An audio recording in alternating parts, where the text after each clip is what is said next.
Hola, buenas. Este vídeo va destinado a intentar analizar en la medida de mis posibilidades el anfiteatro Flavio, también conocido como el Coliseo, que se encuentra en Roma y que es una obra de arte importantísima del siglo I después de Cristo. Para empezar, empezaré con un poema de un monje inglés del siglo VII, siglo VIII, el venerable Beda, que dice: mientras siga en pie el Coliseo, seguirá en pie en Roma. Cuando caiga el Coliseo, caerá Roma. Cuando caiga Roma, caerá el mundo. Es un poema del venerable Beda que realmente nunca estuvo en Roma, pero parece ser que recogió pues una leyenda, una profecía romana. Entonces, la idea es, esta es la primera vez donde el nombre Coliseo aparece y el anfiteatro Flavio se convirtió en Coliseo. Bueno, vamos a ver un poco el origen del nombre. Aquí tenemos una moneda de un emperador soldado del siglo III, Gordiano, que no es demasiado conocido, pero que acuñó monedas, unas monedas de oro, y en una de ellas aparece el Coliseo. Aquí se puede ver claramente el Coliseo con los animales luchando, y aquí a la izquierda encontramos una escultura de gran tamaño. Entonces, parece ser que el nombre del Coliseo viene de una escultura enorme que estaba en el vestíbulo de la Domus Aurea, que era el palacio de Nerón, un emperador de la dinastía Julio-Claudia del siglo I, que cuando fue el incendio de Roma y luego Nerón murió, pues esa escultura fue trasladada cerca del Coliseo y ahí se quedó. Esta escultura le quitaron la cabeza y colocaron la del dios Apolo, luego la de Adriano, luego la de Apolo, el dios Sol, y bueno, parece ser que esta escultura colosal dio nombre al Coliseo. También es posible que hicieran un juego de palabras porque el Coliseo realmente es muy grande. Bueno, aquí tenéis una imagen del Coliseo en la actualidad. Pues bueno, está lleno de turistas, bueno, hoy en día no, pero normalmente sí que lo está. Y aquí hay una avenida grande en la ciudad de Roma que también hay que entenderla, me gustaría explicarla, porque esta avenida fue construida en tiempos del fascismo por Benito Mussolini. El fascismo italiano tenía la idea de recuperar la grandeza del Imperio Romano, era su gran referente. Entonces utilizaba toda esta zona de Roma, que es preciosa, pues para hacer todo tipo de espectáculos militares y para hacer loas al régimen que estaban defendiendo. Aquí se puede ver la avenida de los Foros Imperiales, que la construye Mussolini, que pues está por encima de los Foros Imperiales, pasa por el Foro de Trajano y pues bueno, es un recorrido espectacular por la antigua Roma. Y aquí tenemos el Coliseo, que es un edificio enorme, todavía hoy en día pues sorprende a los turistas y a la gente que lo hemos visto, y se conserva solamente una parte. La parte izquierda aguantó el tipo, pero la parte de la derecha se ve que se derrumbó en el siglo XIV por un terremoto. Y entonces fue aprovechado, reciclado por las familias romanas, pues para conseguir material, para crear cal, etcétera. Aquí tenemos una imagen del Coliseo, una vista aérea, donde se puede ver bastante mejor el tamaño que tiene, que es bastante grande. La planta es ovalada. Entonces, esta planta ovalada tiene en total 188 metros de largo por 56 metros de ancho. La arena es más pequeña, obviamente, 86 metros de largo por 54 metros de ancho. Es el anfiteatro más grande construido. Entonces, también es el más alto en la ciudad de Roma, 52 metros. No había ningún edificio más alto que el Coliseo.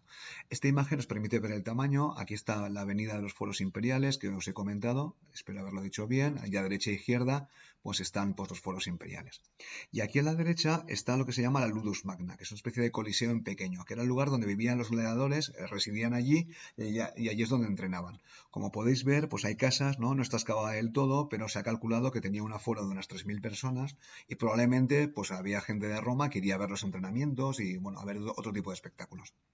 Aquí hay una reconstrucción del Coliseo, la podéis ver pues en internet fácilmente y luego en todos los libros para turistas de Roma está el Coliseo tal como era en la antigüedad. Pues bueno, se puede ver claramente que la planta es ovalada, como hemos dicho, y está sobre una plataforma de 2 escalones de una piedra que está cerca de Roma que se llama travertino. No es una piedra demasiado cara porque los romanos eran bastante prácticos en general y usaban esta piedra pues para la construcción.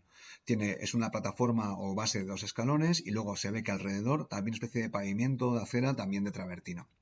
Luego el Coliseo tiene claramente 4 niveles. En el primer nivel es por donde entraban los espectadores y luego tiene pues, un segundo y tercer nivel donde se colocaban esculturas de emperadores, de dioses y de héroes y luego un cuarto nivel con pilastras y que acababa en mástiles que se utilizaban para colgar un toldo que se utilizaba en ocasiones.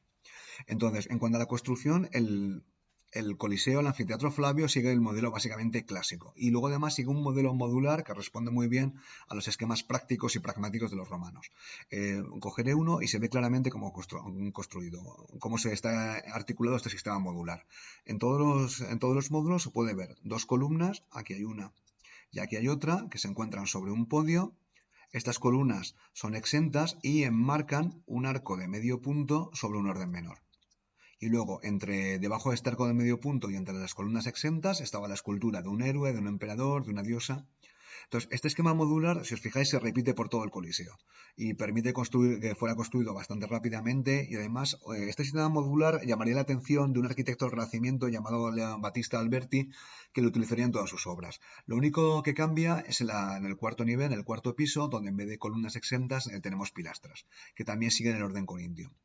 Luego además, otra cosa reseñar importante es que las columnas siguen un modelo de órdenes superpuestos, es decir, en la parte inferior encontramos un orden toscano o dórico, en el segundo nivel encontramos un orden jónico y luego en el tercer nivel un orden corintio. Entonces es un esquema bastante modular que permite que el Coliseo fuera construido muy rápido y bastante racionalista, que responde mucho al espíritu práctico de los romanos.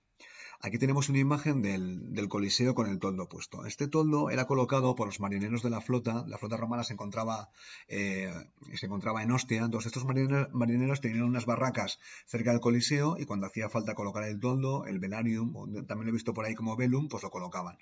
Este velum sabemos que existía por la famosa moneda que os he dicho antes, la moneda del emperador Gordiano, y aquí se puede ver en el Coliseo, si os fijáis, pues los mástiles, tal como estaban instalados. Así que era una cosa bastante práctica para los romanos, bastante común, y el Coliseo tenía un toldo. Luego después otra cosa práctica de los romanos es que las puertas estaban numeradas. Aquí se puede ver el número 52. ¿Y esto por qué es? Porque los romanos, lo contaré después, seguían un sistema de estratificación social bastante estricto para ver los espectáculos. Entonces cada uno sabía por dónde tenía que entrar por la puerta indicada, en este caso la 52. Algunos datos, del Coliseo. Los materiales son hormigón, ladrillo, mármol en las partes nobles, sobre todo en la cavea, en las gradas, y luego travertino en las partes menos nobles, sobre todo en el exterior, y hierro para hacer los enganches, para enganchar, pues por ejemplo, las placas de travertino, las placas de mármol. Se calcula que había 100.000 metros cúbicos de travertino, una cantidad impresionante y enorme, y luego 300 toneladas de grapas de hierro.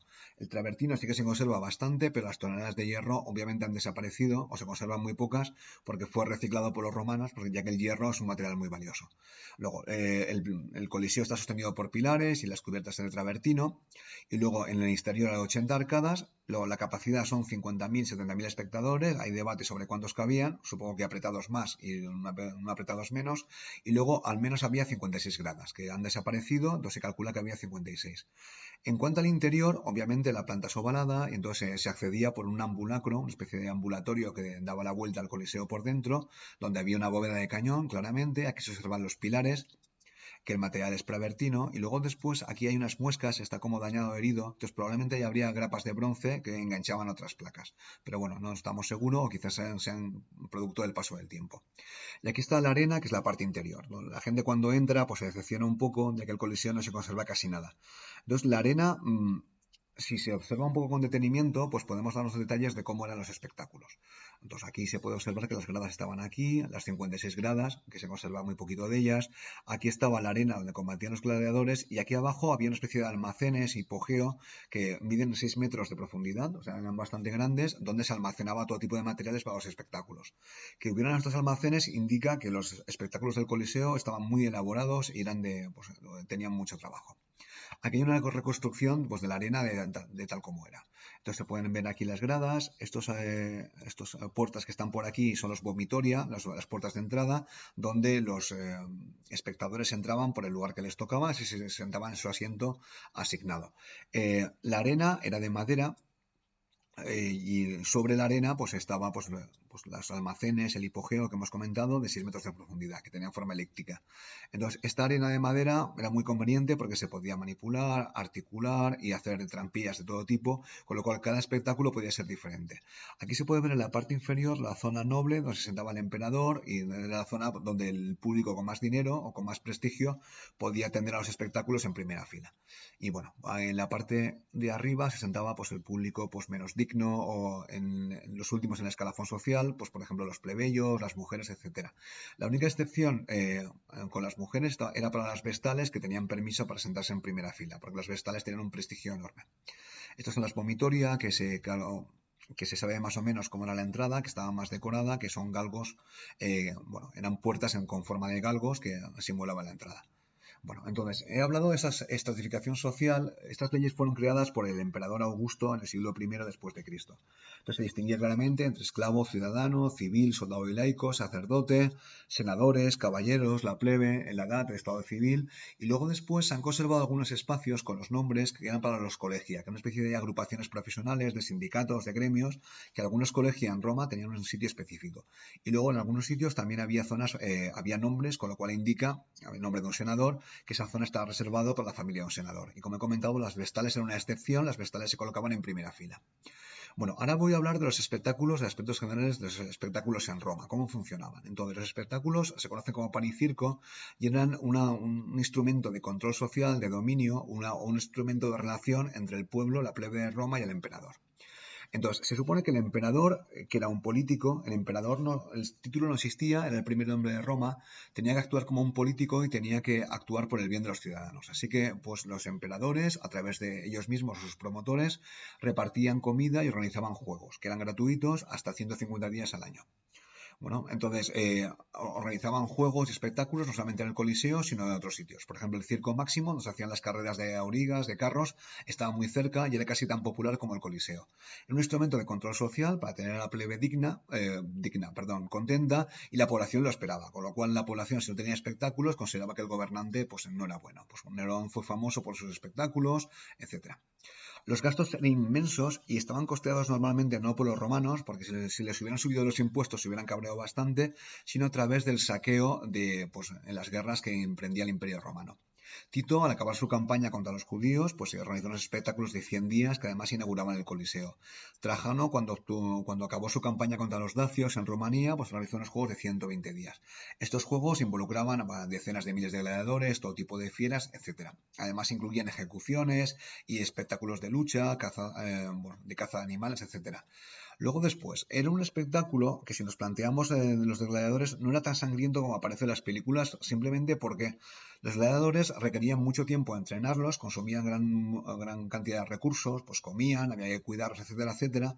Entonces los lanistas, que eran los encargados de organizar las luchas de gladiadores, pues no podían permitirse perder al 80% de los gladiadores.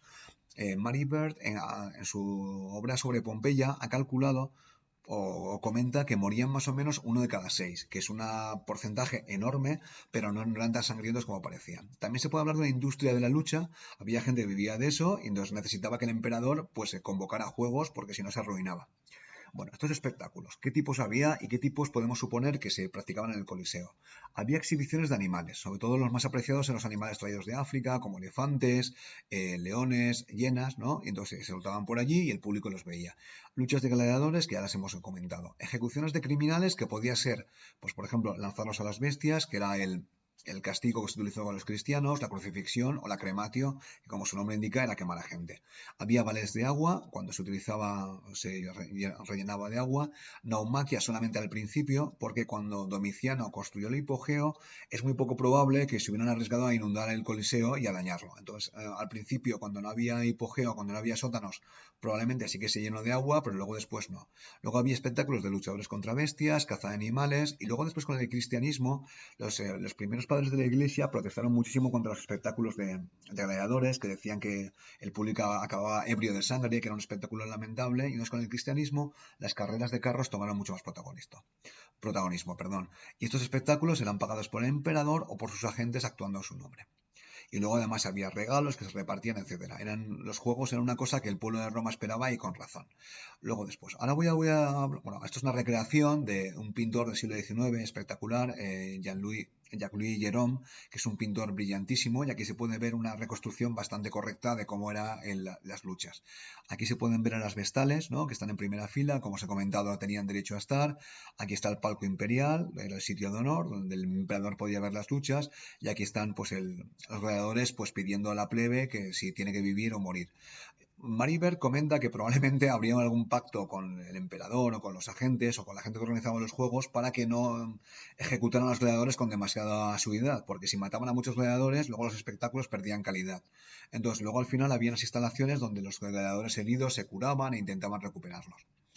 Bueno, esto es una reconstrucción de Hierón, pero bueno, se conservan relieves de cómo eran las luchas de gladiadores. Aquí están pues una lucha, combatiendo, con escudos, con espadas, con redes. Los gladiadores estaban especializados, los mirmidones, los tracios, los de las redes, los retiarios, ¿no? Y cada uno de ellos tenía un estilo de lucha peculiar y se entrenaba para luchar de esta forma. Estas fotos las saqué en el Museo de Nimes, que también hay un anfiteatro espectacular, y se pueden ver cómo son las armaduras de los gladiadores, que podrían estar muy elaboradas. Aquí está el casco, absolutamente espectacular, se puede ver un grifo arriba. Aquí están las grebas de las piernas, que están muy decoradas y además se puede observar que estas grebas además protegían, porque eran muy sólidas. Y luego también en Pompeya, este fresco no se conserva, se perdió en 1816, pero afortunadamente dio tiempo a sacar algunas copias. Se puede observar cómo era en el anfiteatro de Pompeya, cómo eran las luchas. Y se puede observar a los gladiadores, se encuentran aquí, que tenían ayudantes, están siendo armados por una especie de ayudantes. Aquí uno está siendo colocado la greba, las armaduras. Aquí este le va a colocar el casco, le va a le va a dar la espada. Cada uno de ellos tiene la diosa Victoria de su lado, porque no sabemos quién ganará, y se puede ver que había un árbitro que articulaba la lucha. Así que los espectáculos de gladiadores podemos deducir que eran espectáculos pues con ciertas normas, ¿no? Donde había árbitros y tenían ayudantes, eran muy elaborados. En Pompeya este fresco se acaba de descubrir hace poco, donde se puede ver, pues aquí se puede ver, pues cómo eran las heridas y cómo está pidiendo piedad. Entonces, además estaban organizados, pero el punto de este fresco es que también eran extremadamente sangrientos.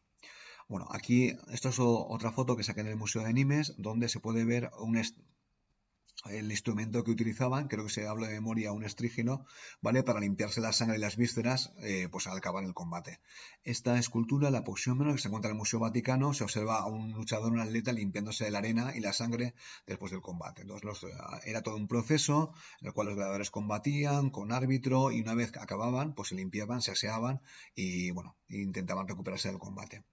Luego después en Pompeya también se han encontrado pues grafitis en el lugar donde vivían los gladiadores y es muy curioso porque se pueden observar pues escenas de la lucha pues pintadas por ellos.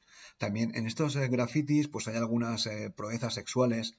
Entonces se ha considerado normalmente que los gladiadores eran como sex symbols y las damas romanas iban a ellos, pero quizás probablemente eran bravuconadas los gladiadores porque eran esclavos, eran más o menos prisioneros y a lo mejor no tenían demasiado capacidad para ver a ninguna dama. Pero bueno, ahí hay debate.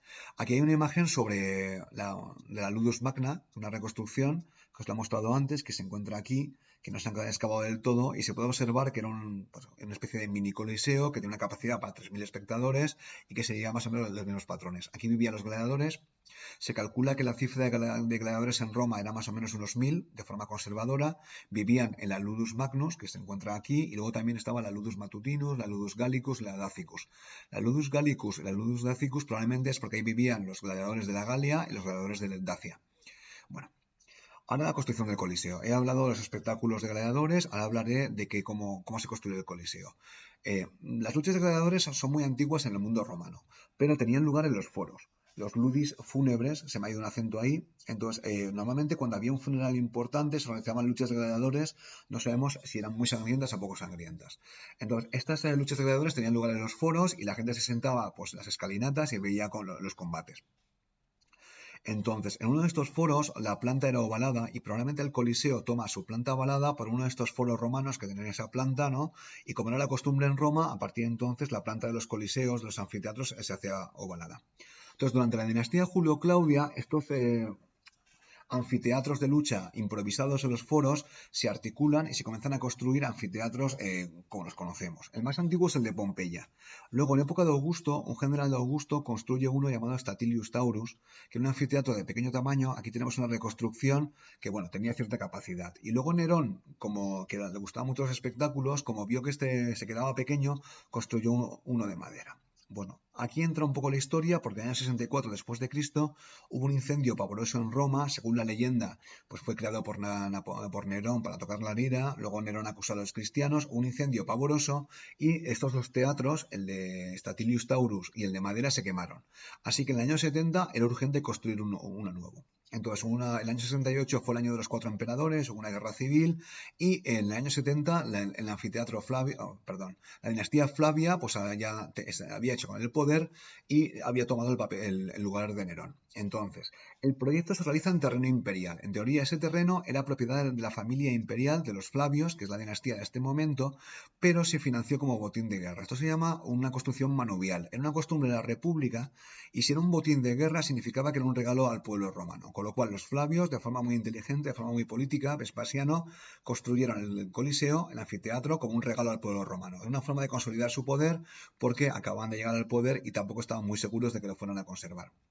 Entonces, claro, no había ningún otro edificio, estaba bastante vacío, los foros imperiales estaban ligeramente alejados, pero una zona bastante vacía, y se construyó en el lago artificial que tenía Nerón en el Sudomus Aurea.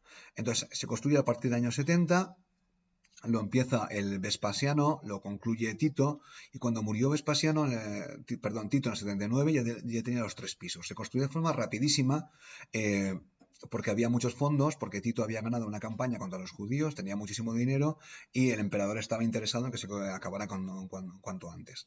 Al principio no tenía los almacenes. El hipogeo se construyó en época de Domiciano, en época posterior, y entonces en esos momentos sí que se considera que se hicieron naumaquias o batallas navales, y luego después cuando se construyeron el hipogeo, pues se dejaron de hacer. Y se utilizaba para todo tipo de espectáculos. Aquí tenemos una imagen de Vespasiano, que es conocido es un emperador bastante popular, que se hacía retratar de forma realista, y aquí hay una moneda construida, ¿no?, para celebrar la construcción del Coliseo, que se conocía en esta época como el anfiteatro a secas o el anfiteatro Flavio. Y bueno, aquí tenemos el famoso arco de Tito, que se encuentra en las cercanías. Tito es la persona, era el hijo de Vespasiano, hizo una campaña contra los judíos y pues los derrotó. Saqueó el templo judío, consiguió un botín inmenso y para celebrar su triunfo, su padre obviamente pues lo patrocinó y el Senado romano se lo concedió, construyó el primer arco petrificado que se conserva. Es el arco de Tito, es muy conocido, y aquí bueno, pues está pues, la inscripción epigráfica donde se celebra el triunfo del hijo del emperador. Bueno, este arco pues tiene una bóveda casetonada muy popular y también se puede ver el triunfo celebrado donde están los soldados romanos pues llevando la ménora, el candelabro de 7 brazos judío que había sacado del templo de Salomón. Aquí está la descripción epigráfica. ¿Vale? Senatus Populusque Romanus, Divo Tito, Divi Vespasiano Filio. Vespasiano Augusto. Mi latín es bastante malo, pero es el pueblo. Está dedicado el arco de triunfo está dedicado a Tito, el hijo del divino Vespasiano. Bueno, este arco es muy popular y aquí tenemos a Domiciano, el último de los Flavios. Domiciano es un emperador bastante autoritario que gobernó muchos años, al final fue asesinado, fue sustituido por los antoninos, tiene muy mala fama. Entonces a Domiciano le corresponde el honor de haber acabado el 4 piso y haber construido los almacenes o el hipogeo. Ahora vamos a ver del Coliseo en el tiempo, porque el Coliseo se construye durante la dinastía Flavia, en la década de los 70, pero luego después durante el tiempo tiene cierta historia. Bueno, entonces, se utilizó para luchas de gladiadores, etcétera, como he comentado, y bueno, los cristianos se quejaron mucho y estas luchas de gladiadores, las últimas se celebraron en el siglo V. A partir de ese momento, pues se celebraron cacerías de animales y al menos hasta el siglo VI, y luego a partir del siglo VI, Roma se convirtió en una ciudad menor y bueno, pues ya no había ni dinero ni capacidad para celebrarlos. Luego después se instaló una pequeña iglesia porque el Coliseo se había utilizado durante las persecuciones de Diocleciano para ejecutar a cristianos. Entonces, los cristianos consideraban que era un lugar de mártires porque habían muerto cristianos y había una pequeña iglesia que se utilizaba. De hecho, hoy en día, la Semana Santa, el Papa, si no me equivoco, hace el Vía Crucis en el Coliseo. Bueno, el Coliseo pues sobrevivió más o menos bien hasta la Edad Media, que en el siglo XIV pues hubo un terremoto bastante dañino, que es el que derrumbó pues la mitad del Coliseo y así lo vemos hoy en día tal como está. En ese momento los romanos, espabilados, decidieron convertir el desastre en victoria y pues cogieron los mármoles del travertino y lo usaron para sus casas, para hacer sus palacios, también se usó para hacer el Vaticano, aunque la Basílica de San Pedro todavía no se había empezado a construir. Y luego pues el Coliseo fue protegido por parte de los papas a partir del siglo XVI y sobre todo en el siglo XIX, cuando se excavó de forma ya como está hoy en día y se conserva pues más o menos de forma correcta. Y luego en la Segunda Guerra Mundial el Coliseo corrió bastante peligro, pero bueno, el Papa Pío XII declaró Roma città aperta y el Coliseo sobrevivió a los bombardeos. Hay una anécdota que es un general romano pidió perdón por haberlo destruido y hasta que le dijeron que no habían sido ellos, que habían sido los romanos antes. Esto es de un manuscrito medieval que se puede ver el Coliseo, que como todavía conservaba todas las partes, aunque ya había sufrido derrumbes. Esto es un óleo del siglo XVIII, que se ve ya que la parte izquierda pues, se había caído. Aquí está el arco de Constantino, que se encuentra muy cerca. Esto es un grabado de Piranesi, pues el gran pues, el gran grabador y el gran artista que pinta ruinas romanas, ¿no? Y aquí está una imagen de lo que os he comentado, ¿no? El Coliseo, esto también es de Jerome, del pintor Jerome, el Coliseo como zona donde habían sido ejecutados cristianos. Bueno, luego después ha continuado la cultura popular, la película de Gladiator de Ridley Scott, pues un referente, es un peliculón impresionante, donde se puede ver cómo era el ambiente de las luchas del Coliseo. No sé hasta qué punto Ridley Scott lo hace de forma realista, pero sí, por lo menos el ambiente sí que lo consigue. Entonces, bueno, hoy en día el Coliseo pues, se mantiene como uno de los hitos de los iconos de Roma, está encendido todo el tiempo. Por lo que yo sé, en Roma tiene un acuerdo con la comunidad de San Egidio, que es una comunidad religiosa que intenta abolir la pena de muerte, ¿no? Y cada vez que abolen una pena de muerte o algún país la elimina de su legislación, pues lo tienen 2 días encendido, perdón, apagado. Pues bueno, pues con esto acabo con el Coliseo. Es una obra de arte interesantísima, tanto en la actualidad como hoy en día, y espero que se haya entendido.